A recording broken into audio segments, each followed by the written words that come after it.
આજે મતદાન વહેલી સવારથી 7 વાગ્યાથી શરૂ થઈ ચૂક્યું છે અને જિલ્લા પંચાયત ગીર સોમનાથ અને તાલુકા પંચાયત વેરાવળ નાદરી મુકામે આપણે ઊભા છે ત્યારે સવારથી ખૂબ સારી સંખ્યામાં લોકો મતદાન કરવા આવી રહ્યા છે અને ઉત્સાહનો માહોલ છે। આજે ઉત્સવ ઉજવાતો હોય ને એવું વાતાવરણ આખા ગામમાં રહેવાનું છે અને સ્વયંભૂ લોકો પોતાના મતનો ઉપયોગ કરવા અને મતદાન કરવા માટે બૂથ ઉપર આવી રહ્યા છે અને અહીંયા શાંતિથી મતદાન ચાલી રહ્યું છે।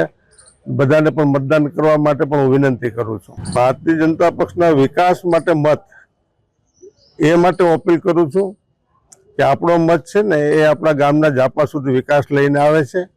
ત્યારે હું સમગ્ર તાલુકાની જનતાને વિનંતી કરું છું કે આપ પણ આપનો મતાધિકારનો ઉપયોગ ખૂબ સારી રીતે કરો અને કરાવો।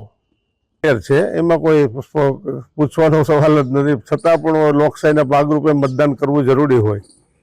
પણ 28માંથી મને એમ છે કે લગભગ 24 સીટો ભાજપની જિલ્લા પંચાયતમાં આવે છે અને આપણે વેરાવળમાં ઊભા છે ત્યાં જિલ્લા પંચાયતની 5 સીટો આવેલી છે। એ 5 ભાજપ જીતે છે અને તાલુકા પંચાયત સમગ્ર તાલુકા પંચાયતો ટોટલી ભારતીય જનતા પક્ષ જીતે છે અને લોકોનો એક ઉત્સાહ ભાજપ તરફ આવી રહ્યો છે।